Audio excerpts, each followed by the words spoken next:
Okie dokie.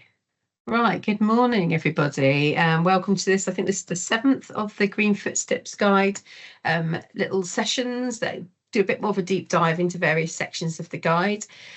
We've had several so far, but this one this morning is about working from home. I'm just going to screen share a minute.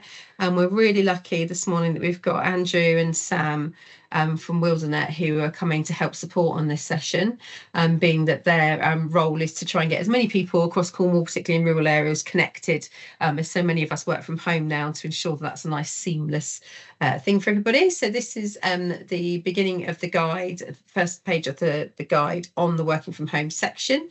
It's a beautiful illustration by Holly there.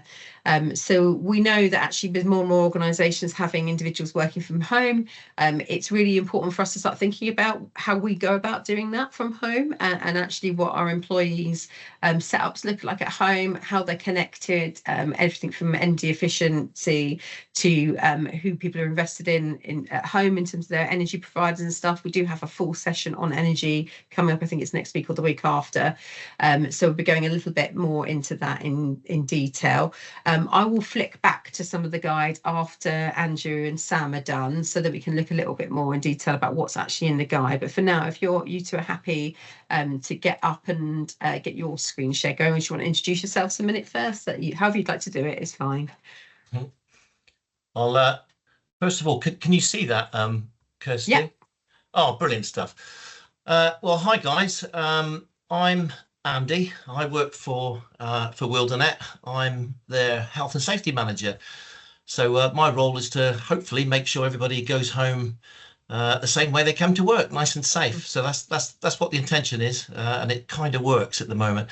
So after speaking with Kirstie, what I did was put together a few slides. Hopefully it won't be too dry for you guys, and it'll be for about 3 or 4 minutes, just to say to us what our roles and responsibilities are when we're working from home.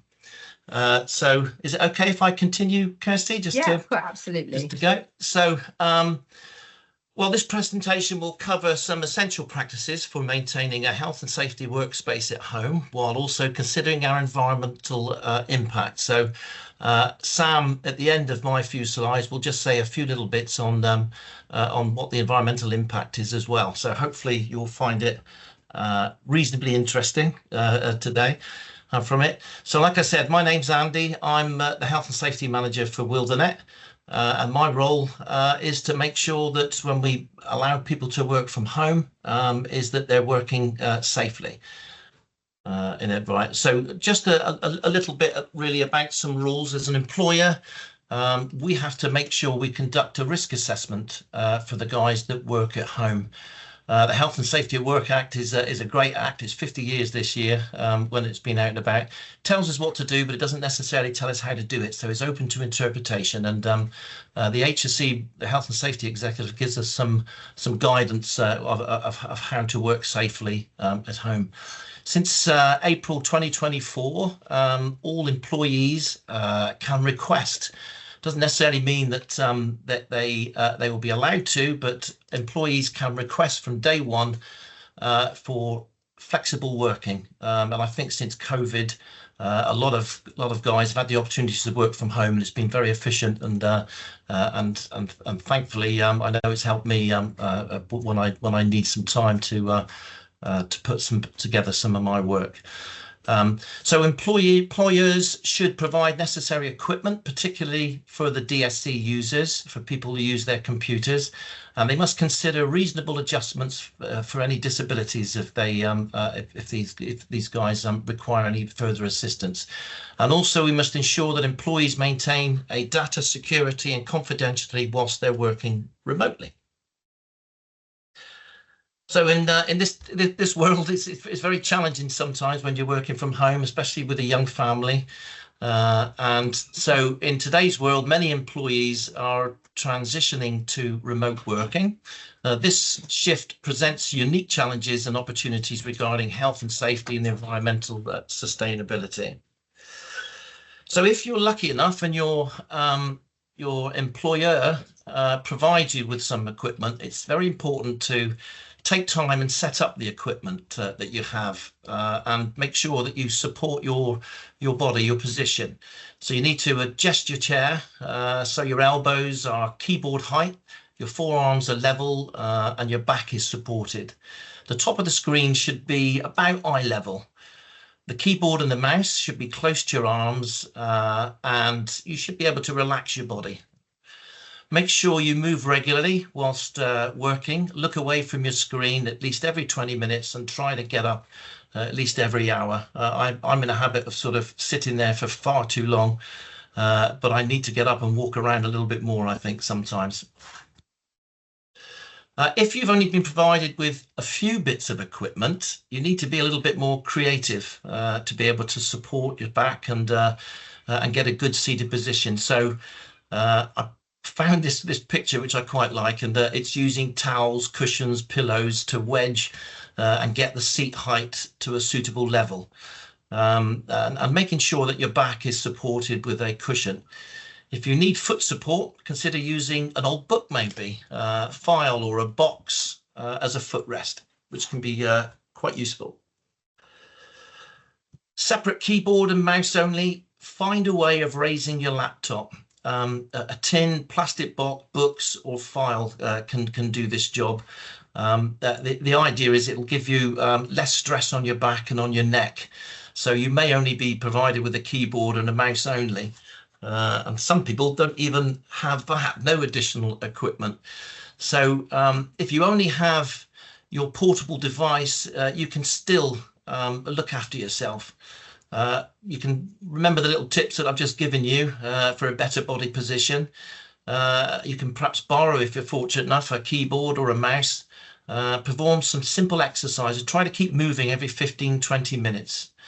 Any concerns, you must let your manager know as soon as possible, and that's important. You're not on your own, and if you feel that you need support and more equipment, then you must ask.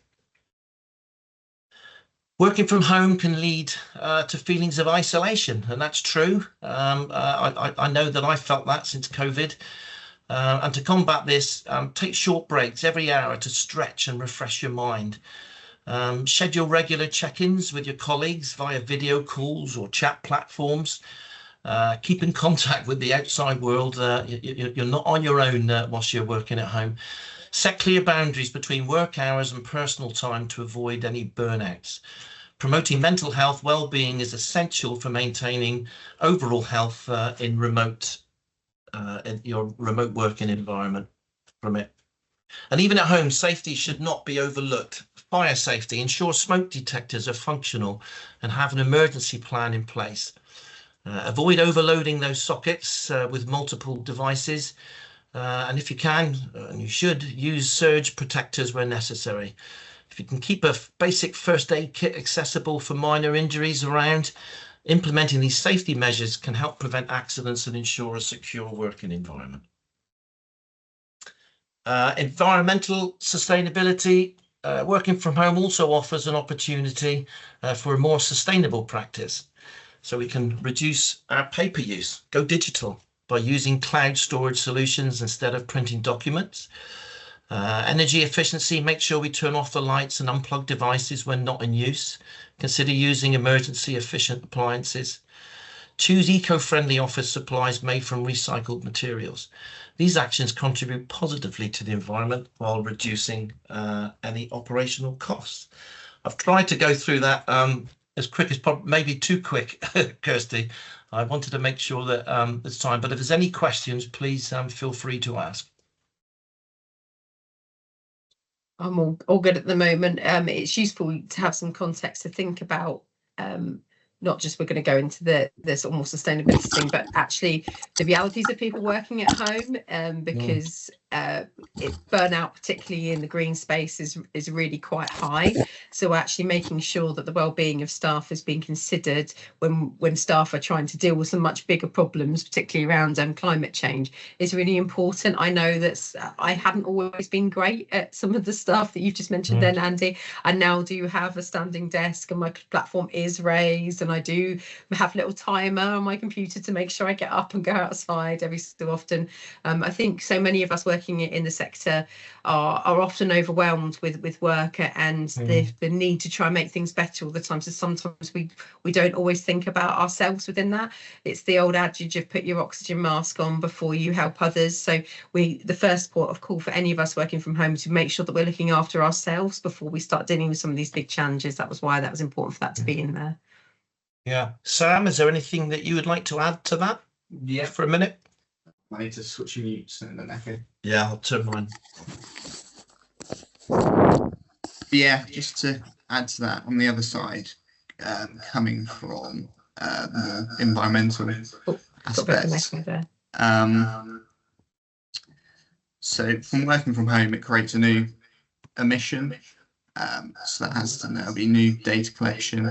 Andy, do you want to turn your speaker off just a second so it's not echoing into Sam? Sorry. Trying to do it. Try again, Sam.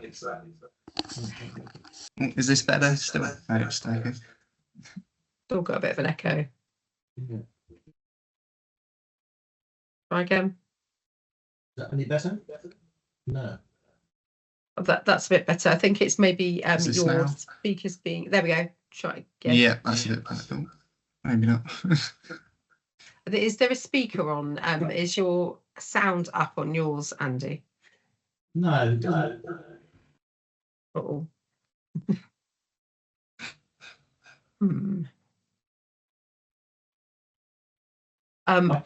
Trace, everyone muted. Right, try it again, Sam. Oh, Andy's, we're in the same room, so Andy might just come around to my computer. But yeah, so from an environmental view, you've got the reporting, emissions and data collection, and that could be a bit of a challenge of how you actually collect and report that.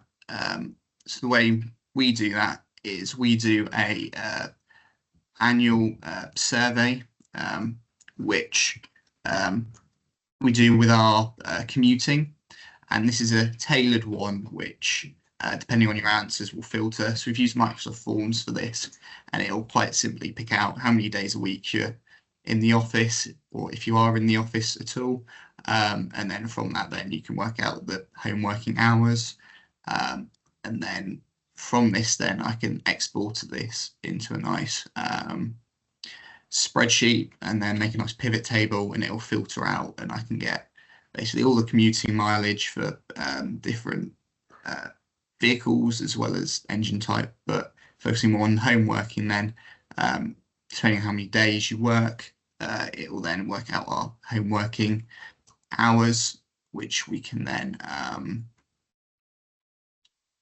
input into. We have a carbon accountant who we get a maths template put into this dashboard, and then that will then calculate off the DEFRA emission values what our home working emissions are from that. So yeah, just a quick point on that one really. That was all I had. Yeah, that's amazing. So that was interesting. If there's any questions on that. Yeah, it came up in our baseline data actually collection. Some organisations, I suspect you're the same, that you have a number of vehicles that are going out and travelling. So do you calculate those emissions as part of your overall emissions as an organisation? Sorry, I missed the start of that. In playing around with the sound, I ended up muting my own sound. I said that it was one of the pieces of information that we collected in baseline data was how many organisations have what types of vehicles, how they're used, how much they're on the street. I assume with an organisation your size, even I'm just away from just aside from working at home for the moment, but are you actually calculating your emissions from all of your vehicles that are out on the jobs as well? Yeah, so we have a number of ways we calculate our like business travel emissions. So we have fuel cards for our vans. So from that we can work out our emissions through litres consumed as opposed to mileage, but that also then has a what's it called, conversion rate with the DEFRA emission values. Yeah, and I think interestingly enough the litre conversion is slightly more accurate than the mileage. I can't remember exactly why that was, but that was an interesting discussion I had with it's probably because of different engine sizes, I'd assume. Yeah, but in the breakdown on the mass upload, it will go off different engine sizes, but I think it probably will be slightly, but I think it's very marginal. So we have that, as well as we also have our grey fleet, which comes from fuel mileage claims. So where people will say, "Oh, I've done this many mileage," because they can claim back. Can't remember what that is now, but it was something like 40p a mile. It might be more, might be less now. And then from that, then it can give us a mileage off that. And again, in our system, we'd have the different vehicles sort of linked to that individual. So then we'd be able to get the engine size and get that data as well. Amazing. Any questions on the transport side of working from home from anybody? If not, then I'll go on to the best practice things for employees at home. Okay, so this is always a tricky one to balance, because obviously organisations don't necessarily have funds or anything to support people working from home. So what we've kind of done within the guide is put together like a best practice, and it almost comes back down to individuals. So obviously as organisations, you can't dictate or direct employees to use whichever bank, whatever it might be, energy supplier, etc., at home.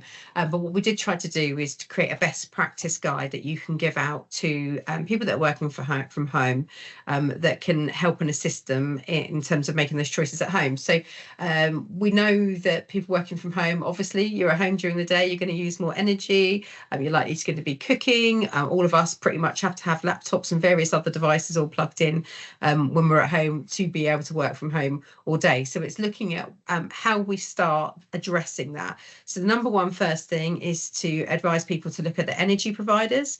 There's a whole section on energy in the guide, but under the working from home section, there's 3 top recommendations for energy providers. They're very easy to switch now, actually, because it's in the best interest of those companies to take your business. So actually, usually you just contact the provider and they're able to do it for you. In my personal case, this is just speaking as me, Kirstie, who lives in Falmouth. We switched to Octopus about 6 years ago, who are 100% green.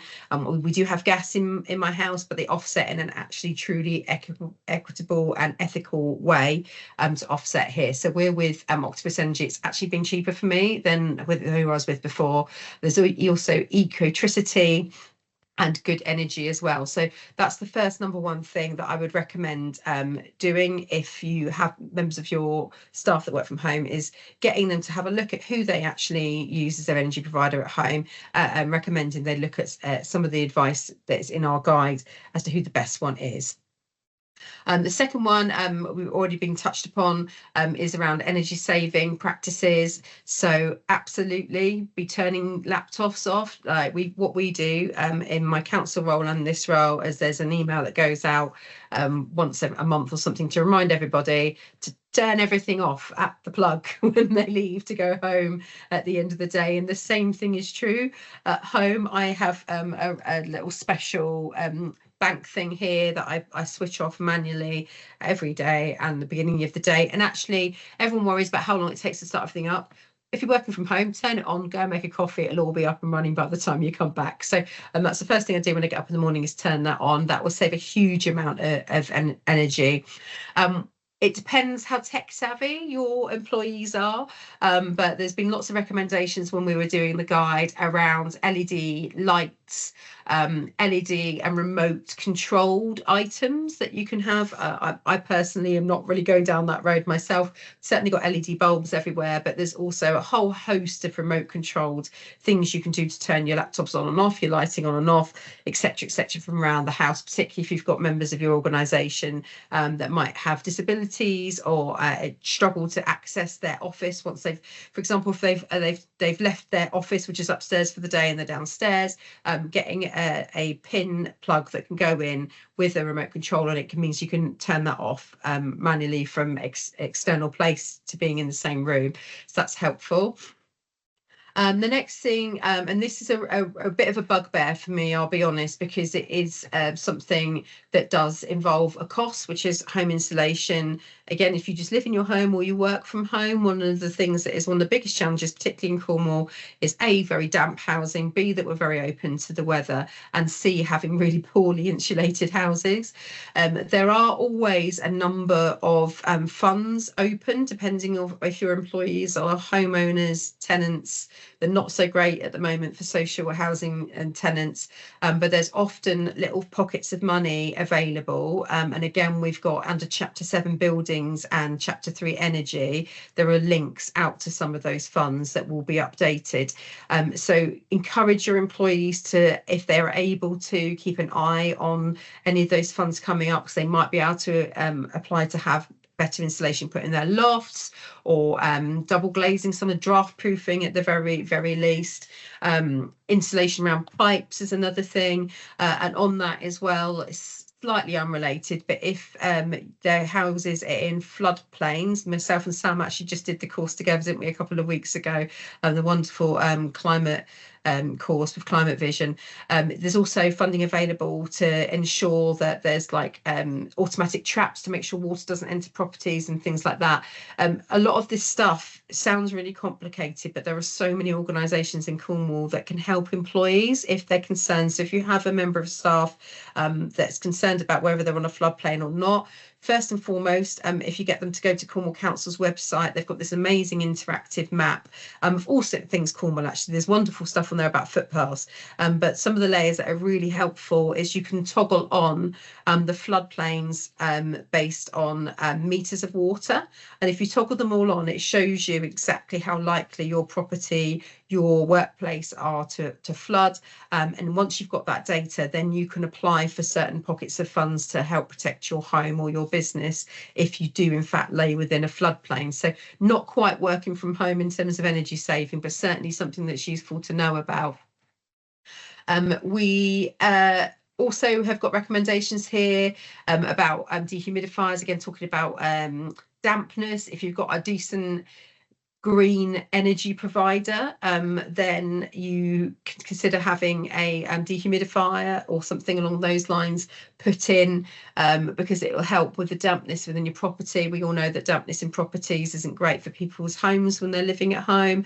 Again, reminding employees to open their windows even just a little bit in the morning to allow that air flow through will help keep your home fresh and damp free, but it also is really good for the well-being of staff as well to have fresh air coming in. So these are all very small, simple things, but sometimes we forget. I know myself as an employee that mainly works from home, juggling being a mum and all the other things, sometimes you forget to look after yourself in those moments, and you forget those little things that actually can really help with the working from home.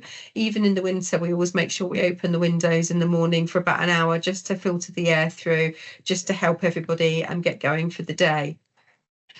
So it's also about CO2 breathing out. If you're in a house all day and the windows aren't open, most modern windows now have little air vents you can toggle on and off as well during the day. So reminding employees just to do a little bit of a health check almost in the morning of turn your laptop on from the plug in the morning, go make yourself a cup of tea, make sure your windows are open for a bit, got a bit of fresh air, or your ventilation and just sort of thinking a bit like that, because we all know that working from home, whilst it is really wonderful for somebody like me who's got children with additional needs and means that I can be very present, it also brings its challenges, and that the boundaries between work and home can be difficult to manage.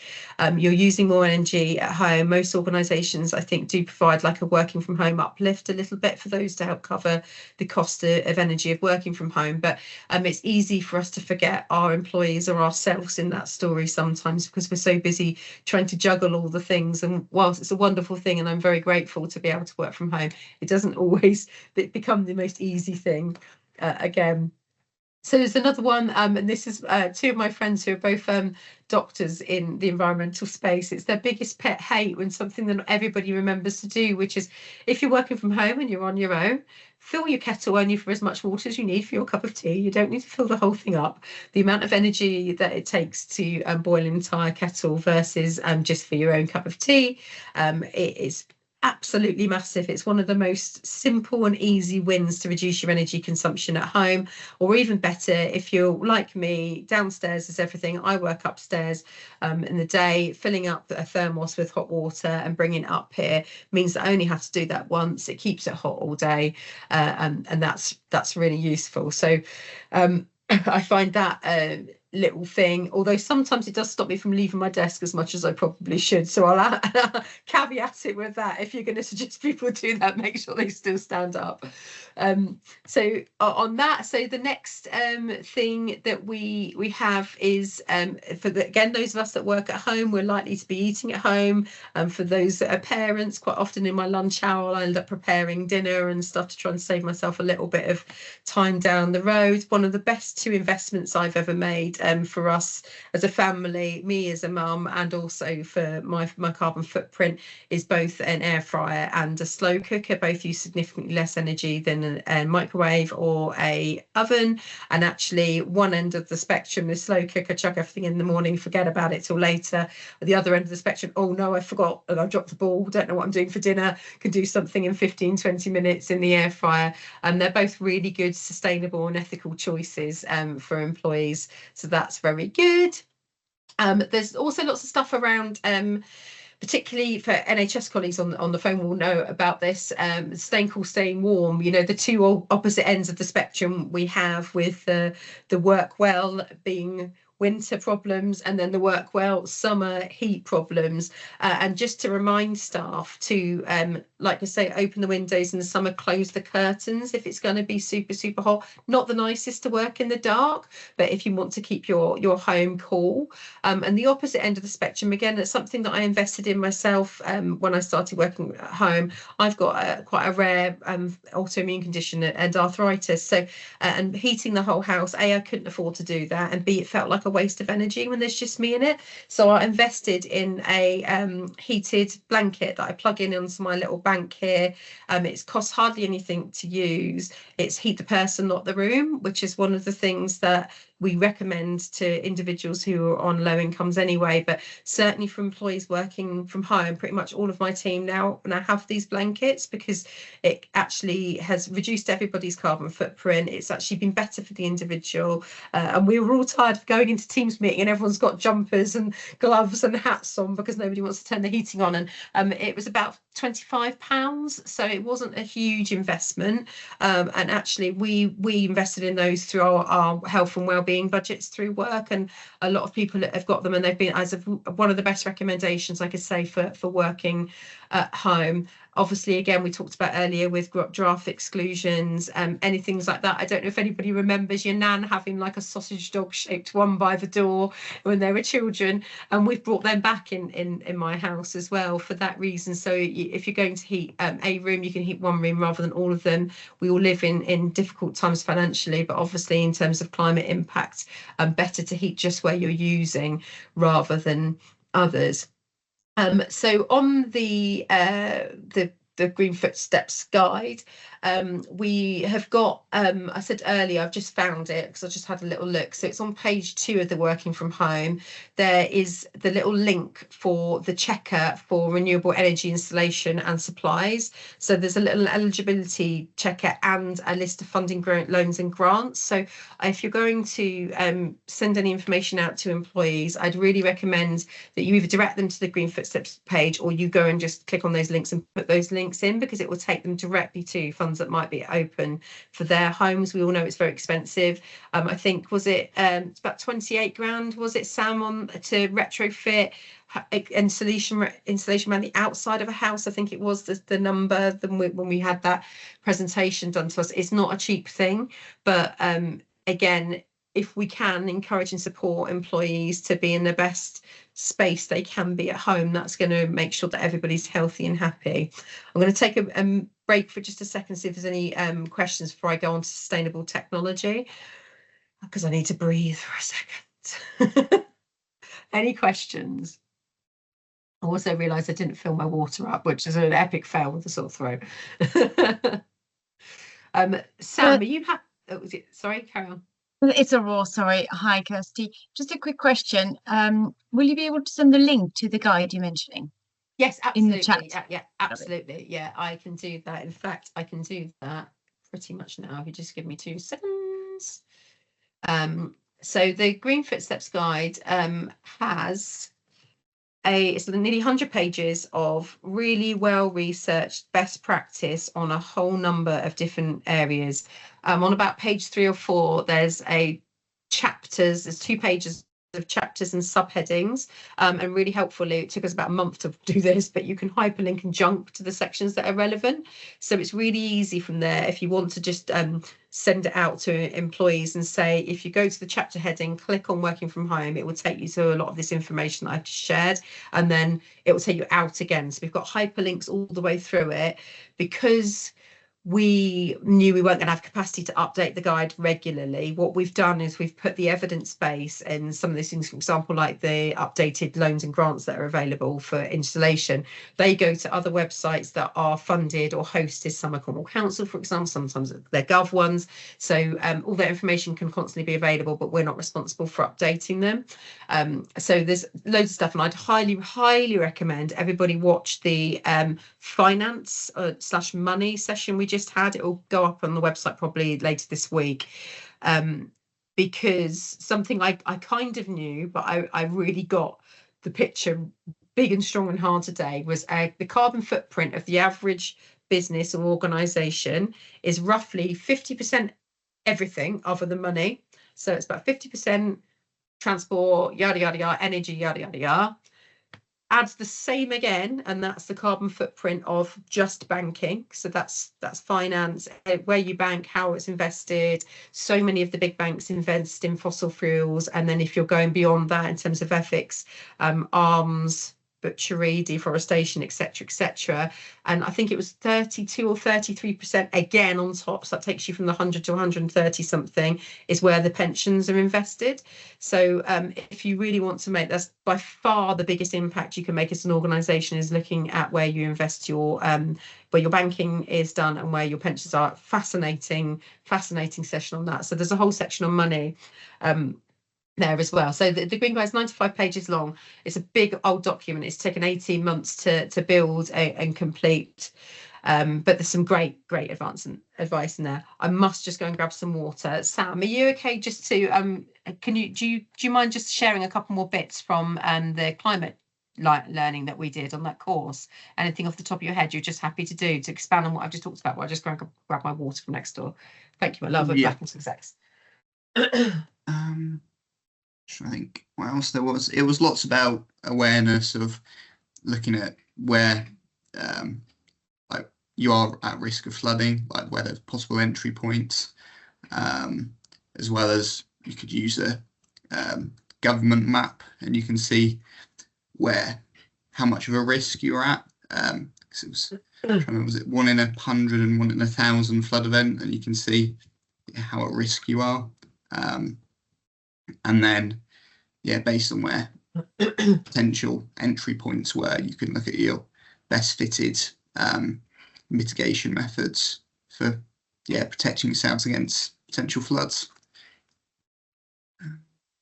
Yeah, it was great, that map, wasn't it? And I live on the top of a hill in Falmouth, so I kind of naively thought my flood risk would be quite low, but turns out if you live on a hill, if you're on the wrong street on the hill, all the water from the hill will run down your street and into your front garden. Fortunately, I've just swayed that. But what was also really useful, because I've done a whole piece about resilience and emergency planning as well as part of my job, what was also really useful about that is that it got you to map for either your organisation or your home working, if there was a storm event and there was flooding, your route out of your area to get back to somewhere safe, or your nearest safe and well hub in the event of that, which was absolutely fascinating. I learned loads in that course. So had some water so I can continue. So sustainable technology use is the next one. So this is a massive section. Again, it's not as impactful as finance and money, but there are 2 very simple, small things that everybody can do that works from home, and actually every organisation should do. So the first ones is to look at what web browser everybody's using in your organisation.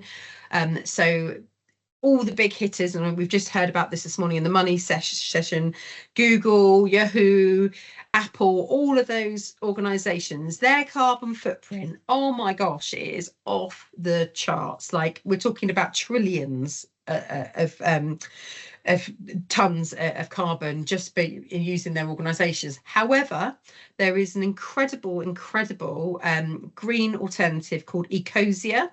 I'll just see if I can just get the link to it off the chat, just to check in the chat, just 2 seconds. So Ecosia are a browser that were set up to tackle climate change a number of years ago now. I've been using it, gosh, it must be 8 years, something like that.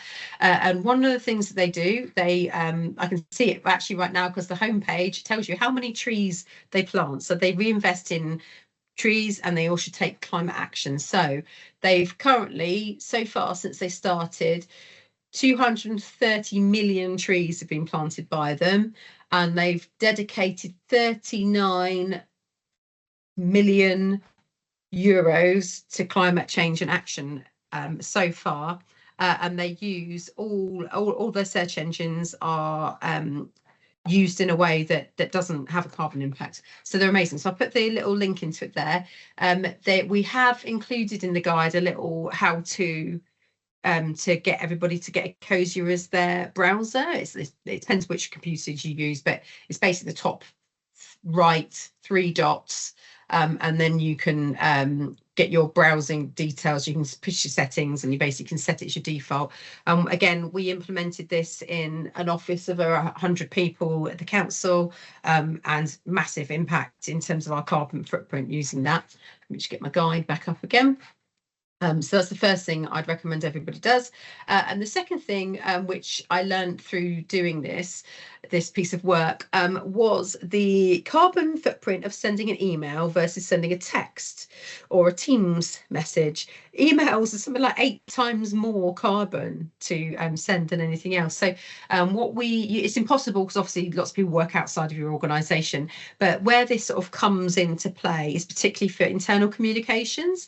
So to think about, do you need to be sending that email internally? Is there another mechanism? I know we have to have an audit trail and stuff for a lot of emails, so I'm not suggesting for a second that we break any regulations in terms of that. But if it's just that, oh, you come to this meeting, or I've seen that email, oh, yes, please, or whatever, think about just sending a text or a quick Teams note to your colleague rather than emailing. I know many of you, we have the same, and I am battling a little bit internally at the moment. We all have these big signatures with loads of images and everything on the bottom of it, and we're currently looking at ways to reduce the impact of that, because again, we're sending an awful lot of, using a lot of carbon sending that information. You can turn that off for replies. That's the other thing I would recommend doing. If you've sent your first email and you need all that information on there, great. If you go into your email Outlook settings, which I'm sure most of you use Outlook, I'm sure you can do it in others too, you can click and go into your settings, and you can say, don't hide my signature on all replies, so you're not sending that same information every time. Another thing that's really important, particularly for those of us that send lots of big papers, is to compress those files before you send them. We do that as a standard practice now for the alliances within VSF, particularly the community safety and the climate ones that I run. So much information, and if you're constantly sending lots and lots of attachments, that's got a huge carbon footprint, sorry. So actually getting people to think about, there's very easy online tools you can use for compression. I suspect if you have an IT department, they'll be able to tell you the best practice for your organisation. If you don't have one, your comms team might be able to help with that, or if not, like I say, you can do a basic search on safe ways to compress, and then get a standardised tool that everybody uses. Cloud storage. So this is an interesting one, because cloud storage, really useful. So it's a balance between printing loads of paperwork, securely storing it, and how much stuff automatically gets saved to our cloud storage. You probably don't need to be saved on cloud storage. I don't know if you're aware, but they're now starting to dig massive pits underneath oceans to hide all the servers in, to keep the servers cool, because the amount of energy it's taking to keep servers cool is storing all the cloud data is phenomenal.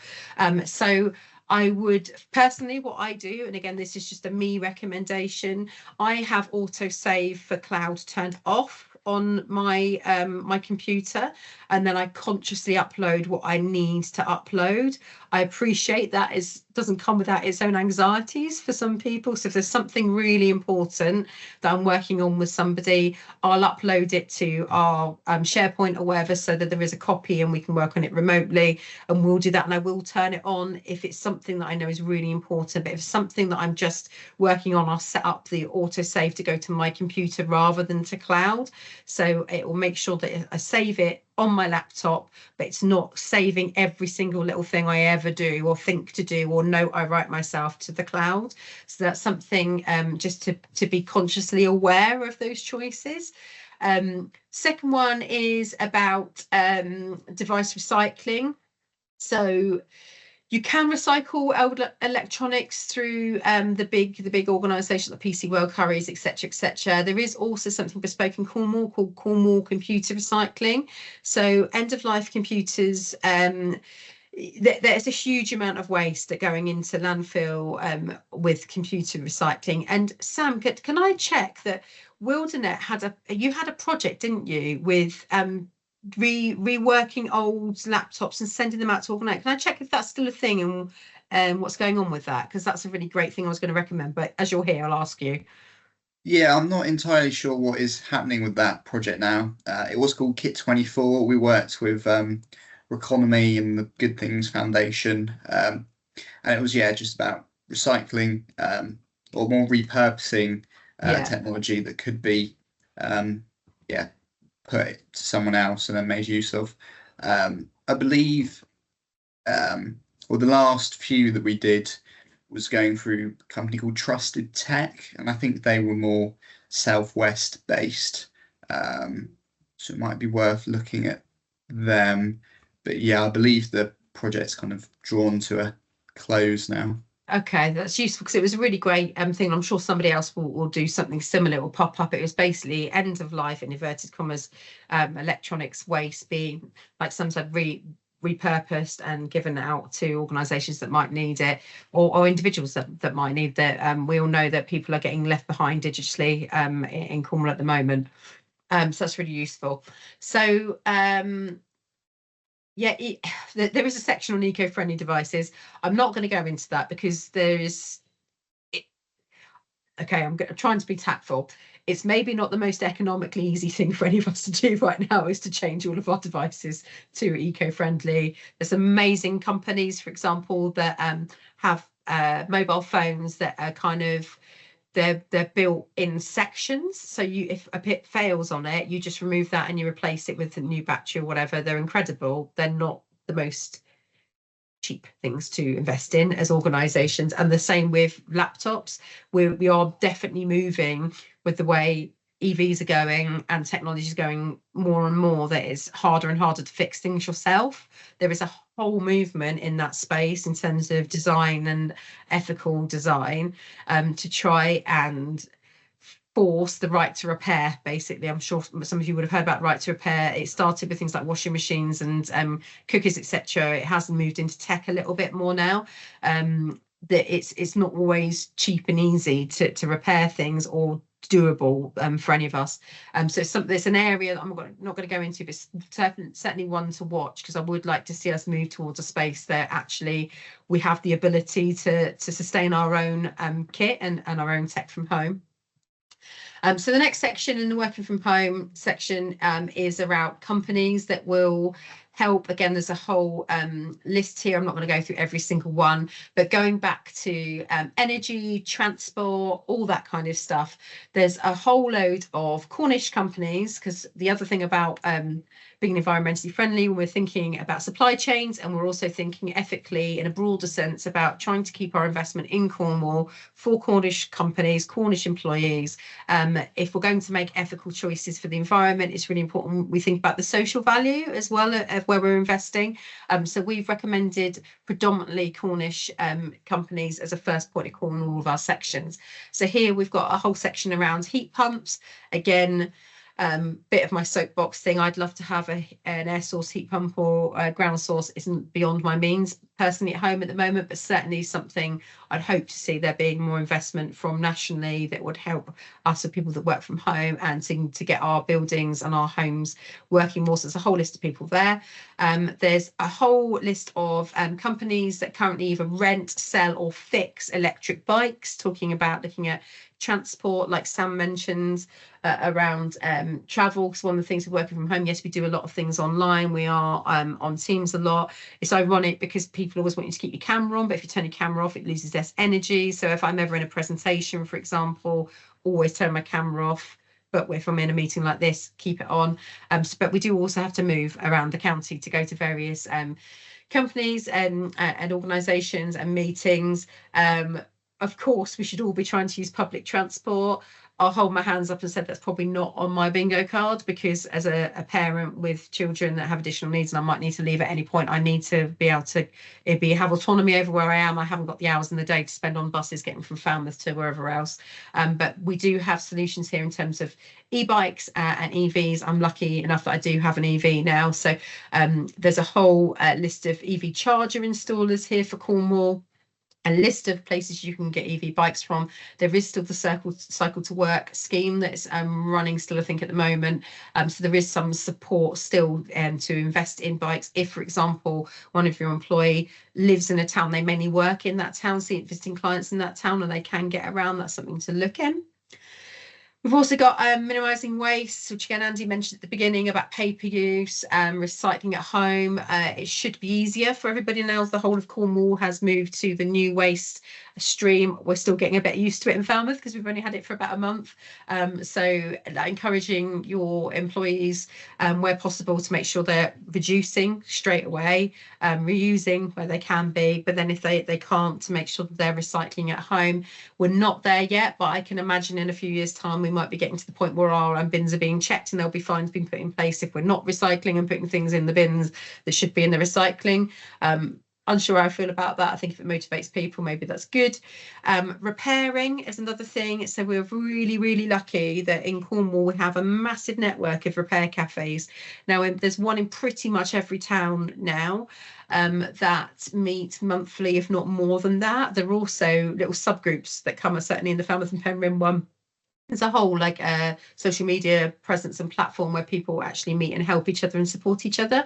So if anybody in your organisation is struggling and saying, oh God, my computer's dying, oh God, my chair's broken, or oh, my rising desk isn't working, and you're concerned about calling out a private organisation, first port of call should always be the repair cafes. There's such an incredible, kind, giving bunch of people. The amount of them that have helped me fix everything from hoovers to my laptop at one point at short notice has been wonderful. Composting, again, we've now got food waste, which is great, but composting, one of our big things I was going to say in Cornwall, but it affects everywhere, is how much soil we're losing, and topsoil particularly, and all the wonderful, wonderful things that are in that soil getting lost by runoff. And we need to do everything we can to protect our soil. So any composting you can do at home, really helpful. Another recommendation, which sounds like a funny one, but in advising or recommending employees that work from home, invest in some plants. So the easy ones to keep alive, like spider plants, some of the best ones ever for us, because they absorb so much stuff out of the air. They're really easy to look after. It's really hard to kill them. They just go constantly, and they're also really nice to have in your room, like in your workspace. I've got quite a few in here, and in pretty much every room in my house. They absorb CO2. They can kill off particular horrible things that might be in your air. English ivy is another good one that you don't really have to do much to. Don't use peat-free soil. So again, you have to think about well-being, I think, for staff a bit when they're working from home too. And for me, houseplants, particularly the easy to keep alive varieties, are a wonderful way to increase air quality and bring a little bit of joy to your space, and really good for the environment. Ethical furniture, so we've done a few redistribution projects at VSF, and it's on my sort of list of to do is to try and set up a redistribution network for office furniture, particularly to move it. It's quite difficult when an organisation transitions to working from home. It can be high costs for individuals, and we know environmentally it's not great to be buying new stuff. So watch this space for some more. We hopefully are going to be doing on that. And what else have I got on here? Offsetting, offsetting, beware the offsetting is another key message for people working at home. I mentioned it earlier with Octopus.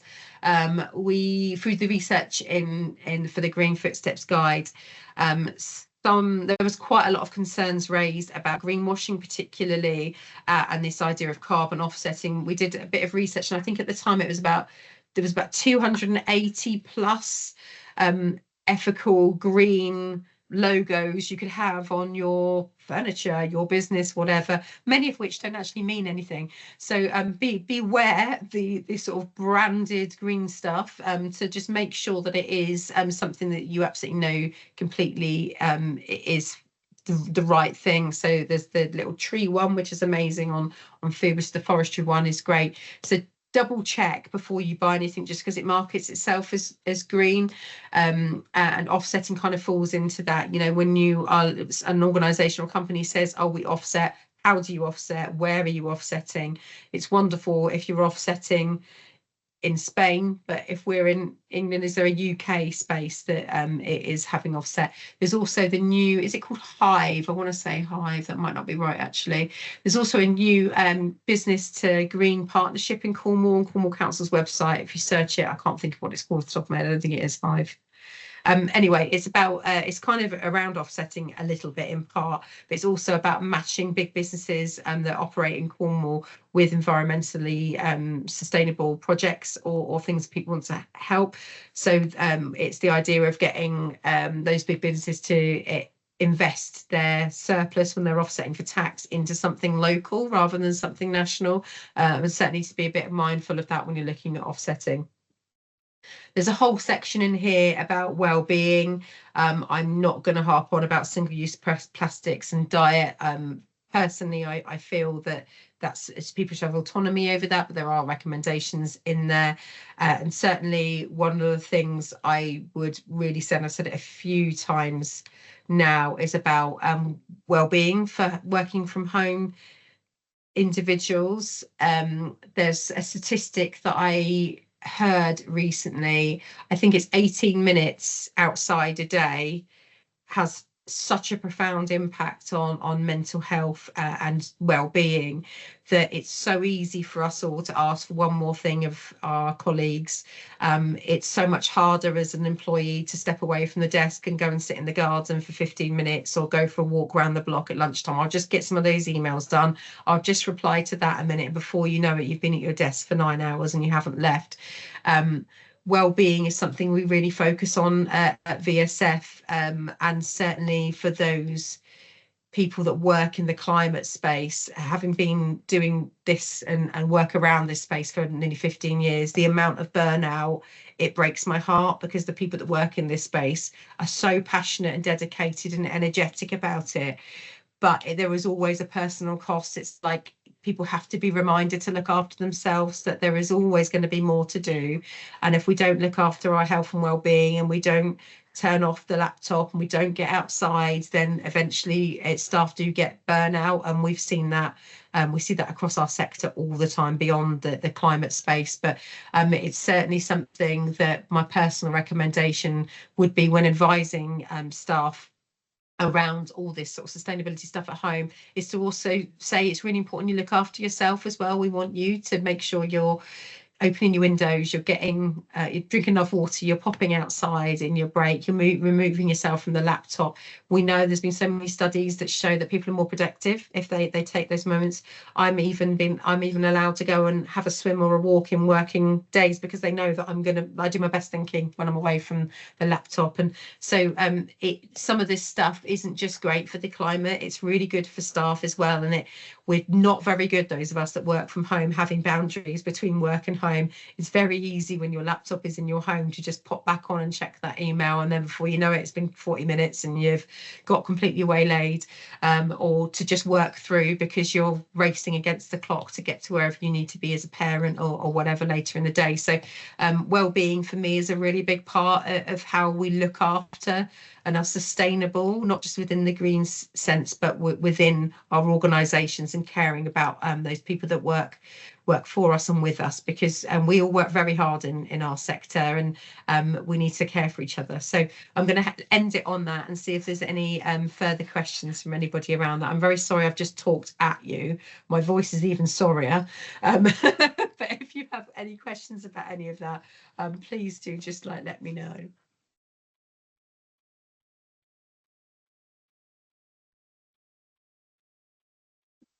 Oh, that was drink water. Don't have any questions, but just want to say thank you. It's really thorough, and I will definitely be interested to look at the guide later on. So that's a really good overview. Thank you. You're very welcome. And like I said, there's an awful lot more evidence information in there. A lot of what I've talked about is in the guide, and there's certainly more external support. And because the other thing is, you're always going to get people going, but where's your evidence for that? Why is that better? And we've tried as much as possible to give data and statistics and to feed out. We didn't want to bog the whole thing down with that, but we knew that there was going to be a challenge of, but why are you recommending that? So if you do have those more challenging conversations, then there is that access to that information there. And I have to say, Cornwall Council have been amazing as well at giving us data. So oh, fantastic, that's great. Downloading the stored code during the meeting, it's easy. It takes about 3 or 4 minutes, and once you get used to it, I literally swear, I'd even do it on my life, it is as good as any other search engine. It has never failed me. It's quick. It tells me all the things I need to know. It's absolutely a match for the big hitters out there. It's really helpful. Any other questions or anything at all? No, amazing. Really helpful. Thank you. Oh, I'm so glad. Thank you, Mandy. It's really difficult to get the balance in these sessions, because you want to allow space for conversation, but you also know that people are time poor and they want information, but you don't want to overload. So try to make them a bit conversational. But yeah, I hope that was really helpful. Thank you so much for giving up your time this morning. This will be going up on our YouTube channel. So if you've got colleagues that you want to catch it up, they can do that. Hopefully they'll be up by the end of the week. And have a really wonderful day, and make sure you get outside and take a break today, all of you. All right. Brilliant. Thanks, Thank you. everyone. Bye. Bye. Thank you so much, everybody. Goodbye.